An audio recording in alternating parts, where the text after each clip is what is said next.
Welcome back to the Cave of Science with our running scientist, and we're looking at Unit 8, Worksheet 1, mole relationships, and we are using the BCA method to do the stoichiometry here.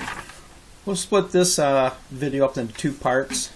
There's 6 questions on this, so we'll do 3 on one video and 3 on the next. Alright, so let's go through this once. First of all, we have to balance the equation. And again, if you remember from class, we usually like to balance the oxygens last. So we can go through and let's do the rest here. 2 hydrogens. We have 2 hydrogens. And we have 1 sulfur. 1 sulfur. So that doesn't look too bad.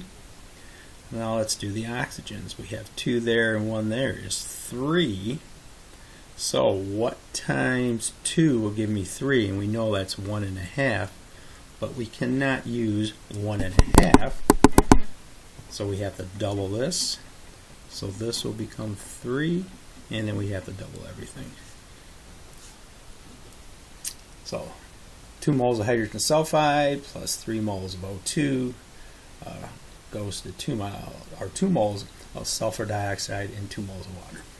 Alright, so let's go ahead and roll this thing. And we got how many moles of oxygen gas would be needed to completely burn 8 moles of hydrogen sulfide. So we have 8 moles of this. We know again O2 is going to be in excess, and before the reaction hasn't taken place yet, so we have nothing for the products. Now here's our problem here.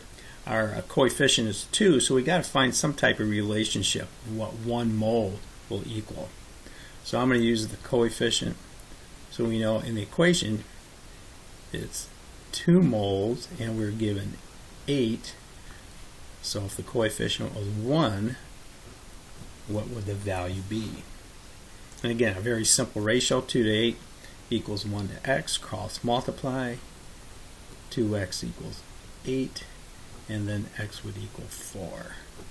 So this is the value that we can use to get the rest of the relationships. And let me back out of this a little bit here. Alright, so let's do the change. We're going to burn all this up, or use it all up in the reaction. And now we want to know how much oxygen is going to be used. Well, this is 2 to 3. And so 3 times 4, we're going to use 12,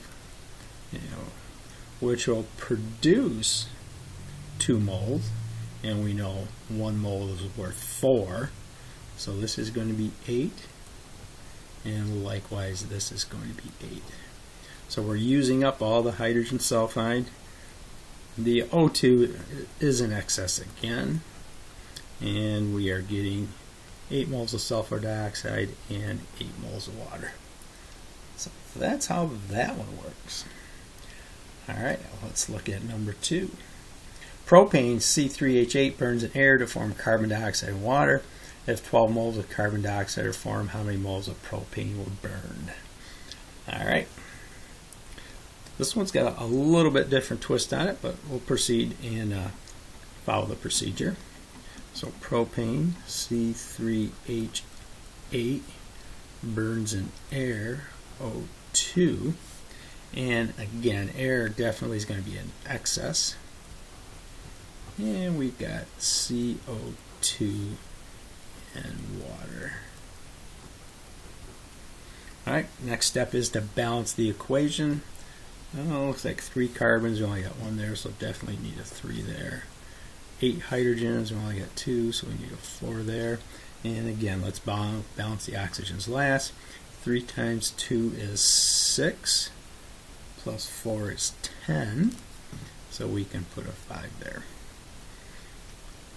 So 1 mole of propane reacts with 5 moles of oxygen to give you 3 moles of CO2 and 4 moles of water. Alright, so let's go through and work through the problem. Well, we know before the reaction this isn't going to take place. we know this is in excess. We don't know how much propane we have, because we were given 12 moles of carbon dioxide are formed. So we know the change is going to be 12 moles formed, and we need to again find that relationship. So 3 to 12, again 3 moles in the formula, and we're really given 12, so we got to find that relationship. This is 1 to x, 3x equals 12. Let's move this over. So x equals 4. So now we can go through and really plug everything else in there. So we know with the change, x equals 4. So 5 times 4 is 20. 4 times 4 is 16.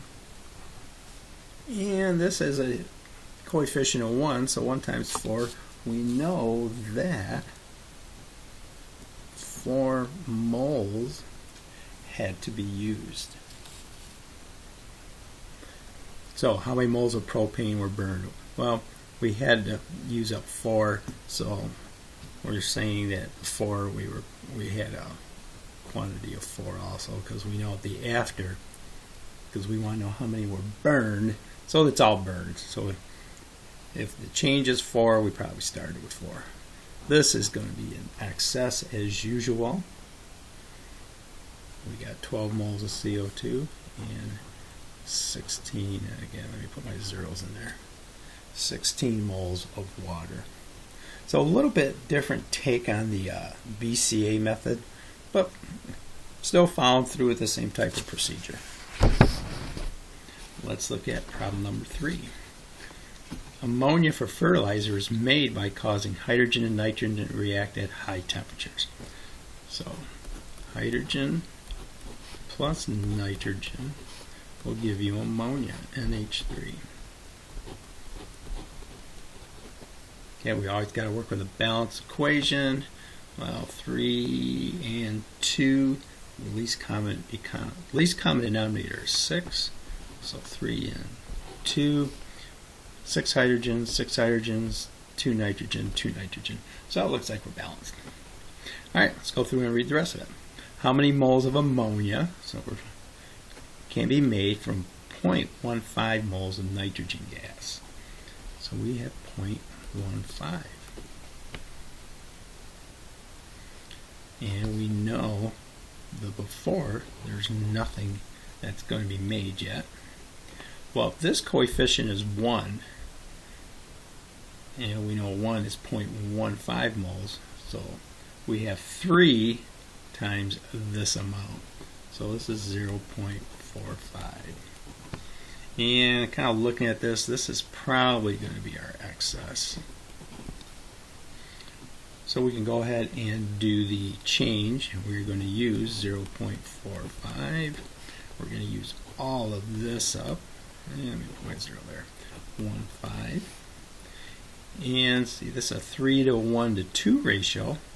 So 2 times 0.15 is 0.30. And then we can do the after. This is going to be in excess. We used up 0.45, but we've got plenty of it around. We don't have any of this because we were given 0.15 moles, so we got to use all that up, and that's going to produce 0.30 moles of ammonia. So those are the first 3 problems, and then we'll come back and we will do the second 3 in the next video.